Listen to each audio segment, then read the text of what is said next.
sosial bro.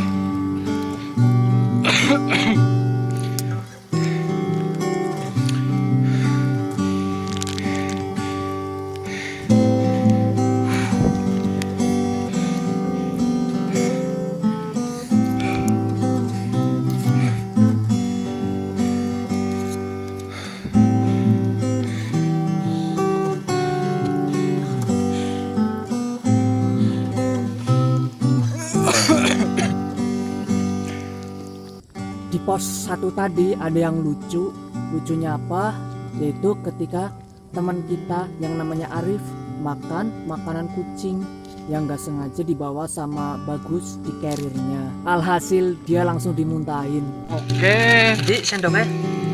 itu bro, aku tadi makan ini punya Bagus dan ternyata ini itu pakan kucing. Aku nggak tahu, langsung aku makan karena rasanya enak banget bro, asin-asin, Aduh, gini. ada sedikit. Ya berarti kena dipangan. Itulah sebabnya kita sebagai manusia itu jangan rakus, jangan geragas, jangan apa-apa dimakan, harus ada batasannya. Ya karena dia sudah merasakan makanan kucing, ya sudah jadikan pengalaman. Intinya di pos 1 kita isi perut dulu, dan setelah sedikit terisi perutnya kita lanjutkan perjalanan. Yuk lanjut. Tanjakan Makas. Memang gak ada bonus. Ya nggak bro? Bro? Tanjakannya gimana bro? Lanjut. Lanjut.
Carrier yang kugunakan saat mendaki Gunung Merbabu adalah carrier merah ini.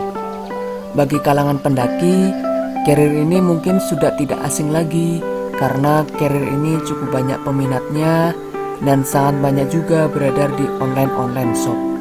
Dari warna merah, biru hingga hijau pun ada. Carrier ini berkapasitas 50-60 liter, yang pada dasarnya emang kapasitas ini itu standar carrier pendakian gunung di Indonesia. Oh iya, ngomong-ngomong, carrier merah ini juga saksi bisu pertama kalinya mendaki gunung, yang pada saat itu saya mendaki Gunung Sindoro.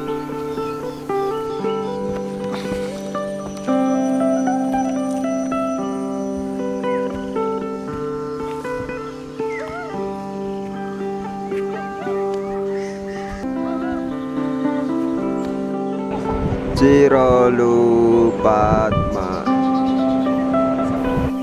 Saking begitu sayangnya, carrier ini juga kugunakan untuk pulang kampung.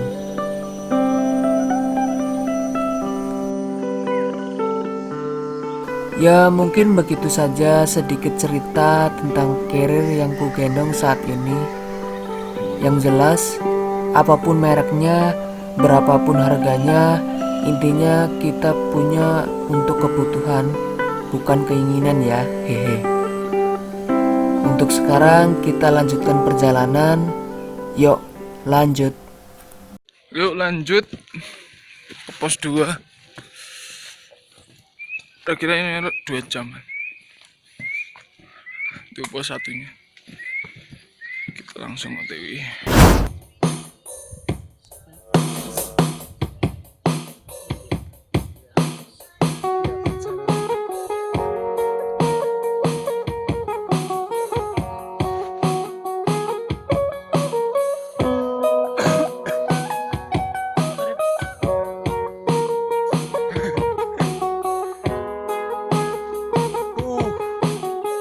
Baru naik sebentar aku udah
Woi bro, saya aku bro.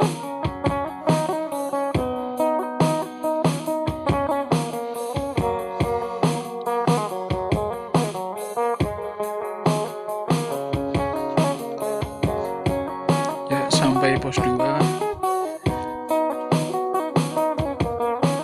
Akhirnya pos 12 2500 mdpl. Ini setara sama Gunung Prau, puncaknya Gunung Prau 2500. Sip.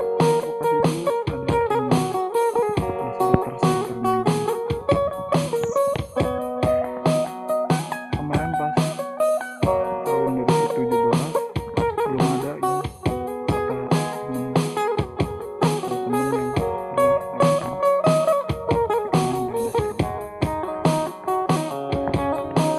di setiap pos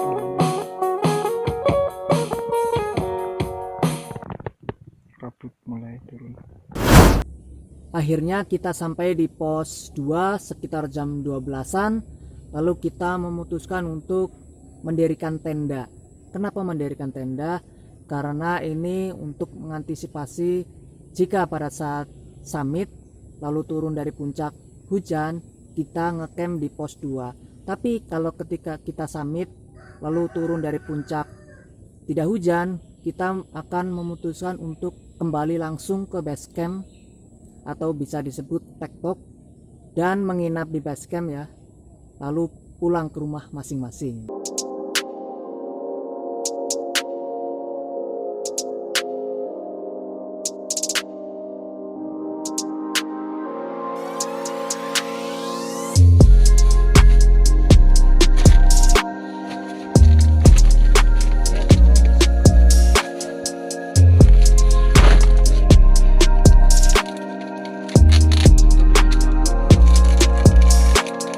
Kita udah bikin tenda, terus kita istirahat sejenak di sini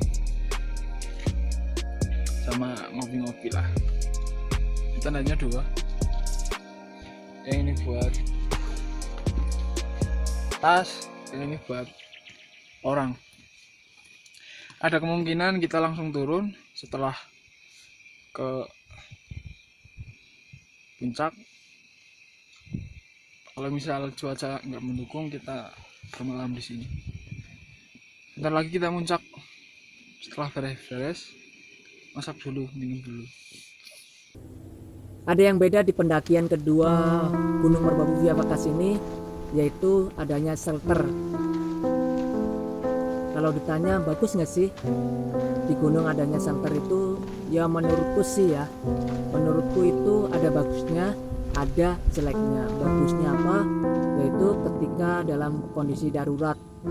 Contoh nih, saya pas mendaki ya, di pos 1 terus terjadi hujan. Nah, saya bisa mengiup atau berteduh di shelternya.